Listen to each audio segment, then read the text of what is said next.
Heroes and Gems, a retelling of Robin Hood and Snow White and Rose Red, Book 4 in the Rumatera Chronicles, written by Aaron Halbmeier, performed by Elaine K. Schultz. Copyright 2025. Prologue. Helena. The voice was back. "You are unloved," it whispered. "Unwanted. Your own family abandoned you, left you to grow up at a country castle with no one but servants for company. You have always been alone, and you will always be alone." Princess Helena scrunched her eyes, trying to block it out. It hadn't been that long since her brother's monthly visit, and Michael had even come with him this time. Axel's presence dimmed the voice, but it vanished completely when his best friend joined him. That was how she knew the Crown Prince of Dara would be the one to break her curse. Her 13th birthday was coming up, so she had 3 years at most before it struck. At least 2 years asleep before the counter-curse would work. Then Michael's kiss of true love would free her from the solitude of her exile and the awful silence of her enchanted sleep, and they would live happily ever after. Until then, she would have to deal with the voice. Unwanted. Abandoned. Wait, that wasn't right. She'd pricked her finger just after her 13th birthday, and her eyes wouldn't scrunch because her body wouldn't move. She must have drifted into one of her dreams again. Why hadn't anyone come yet?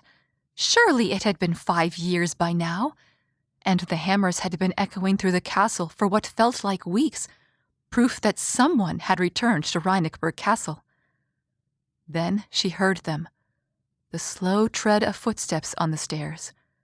Her heart beat faster. She hadn't heard anyone in her tower since the magic of the curse drove Axel, Mother, Papa, and everyone else away. A distant voice cried frantically, but those footsteps drew Helena's full focus. A creak of hinges. Someone was coming in. Then a hand lifted hers.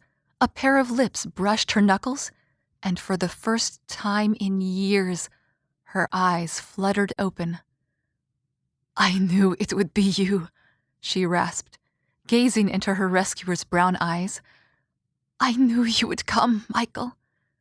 She'd known for years that he would break the curse, but she had expected him to appear on her 18th birthday, not shortly after her 25th.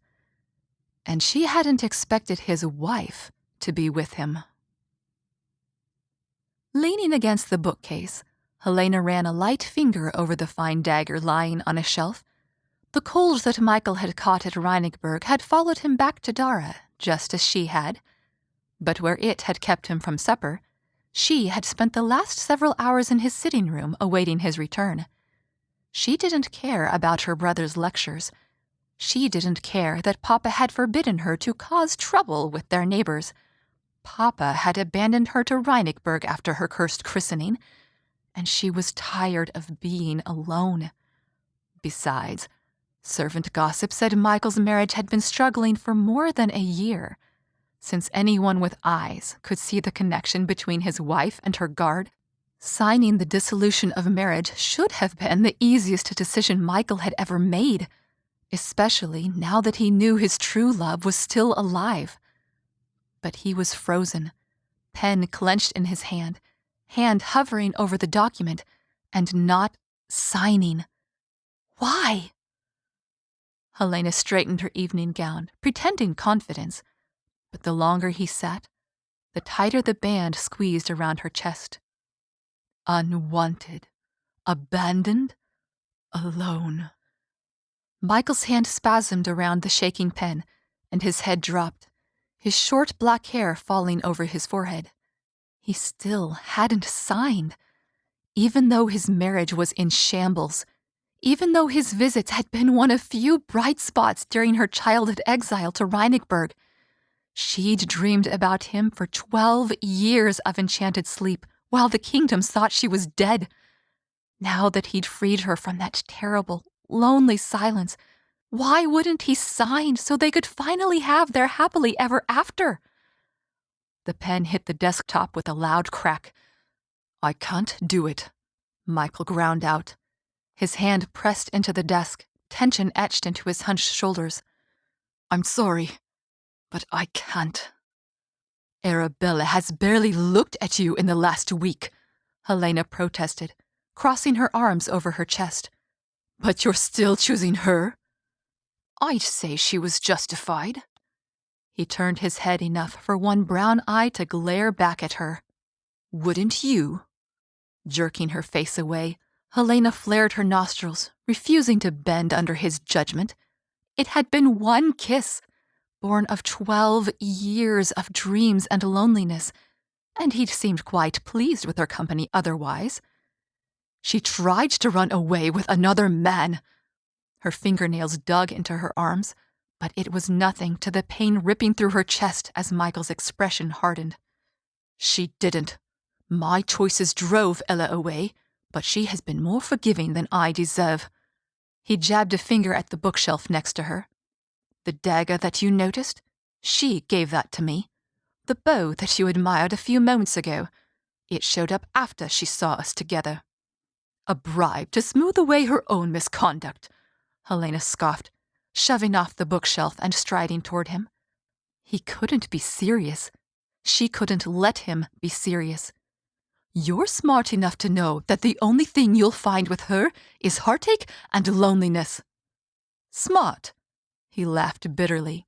If I was smart, I wouldn't have let my own pain drive me to revenge against my wife. If I was smart, I would have made time for her around my duties, and there would never have been a reason for my jealousy. If I was smart, he barreled on, his hand tightening into a fist, I would have listened to my wife, and our trip to Reinigberg wouldn't have been necessary. Helena stared at him, mouth falling open as he paused to breathe heavily. You wish you'd never gone to Reinigberg, she echoed faintly. He wished. You wished that I was still lost to my curse, she choked out. Unwanted. For a moment, she thought he would confirm it, but then he shoved out of his chair and stormed off to the other side of the room. Running a hand through his dark hair, he sighed. Of course I don't, Helena. I'm glad that you're back, and I wouldn't want your family to still believe that you're dead. He didn't say it, but she could hear it hanging in the air. But I wish you weren't here. Not even Michael wanted her now. Tears were building at the corners of her eyes, but she blinked them back, reaching for her anger instead. Michael! It would be best for our continued friendship if you return to Ralnor as soon as Axel can arrange it, Michael cut in, watching the midnight world outside his window.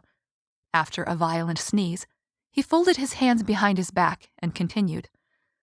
As it is highly inappropriate for you to be in my sitting room at 2 a.m, you should leave now. I may have dozed for a few hours on a window seat, but I am tired and would like a proper rest. If that wasn't a dismissal, she didn't know what was. Holding her head high, Helena gathered her skirt in one hand and swept toward the door with her best imitation of her mother's exits. He was feeling sentimental tonight, but in the morning... One more thing, Helena, he called after her, his voice stiff and formal, and his back still toward her. I will not tolerate additional attempts to ruin my marriage. If you try, I will ban you from Dora. Her hair whipped around her as she spun back toward him. You wouldn't. His shoulders sagged, but then they straightened again, and with his face still turned toward the dark window, he said firmly, I would. Abandoned. She'd pushed him to choose, and he'd chosen his marriage, his duty, and Crown Prince Michael of Dara was nothing if not driven to fulfill his duties. The heartache warred with her anger, so she gave the anger a little push. If that was how he felt, he didn't need to see her brokenness. Fine, she fumed, balling her hands into fists at her sides. I'll leave you alone, but don't come crying to me when Arabella decides she'd rather have her guard." "That's my problem to solve, Helena, not yours," Michael quietly replied, still not looking at her. "I have much work to rebuild what I have broken, and your assistance will not be required." He glanced over his shoulder, but at his desk, not at her. "Even if she rejects me in the end?" He wouldn't want Helena even if his marriage couldn't be salvaged? Alone. She spun away before he could see the moisture in her eyes. Storming out to the hallway, she gathered her ire around her like a shield. True love? What a joke! Throwing open the door to an unused room, she stomped across to the unlocked window and pulled her shoes off.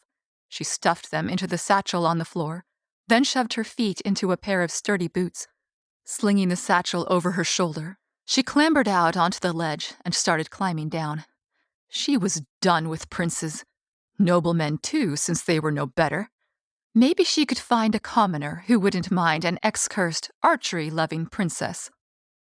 Helena dropped the last few feet to the ground and headed for the unlocked window of her own suite. Or maybe she would die an old maid. She'd always been alone, and true love was a dream. Maybe alone was what she was always meant to be.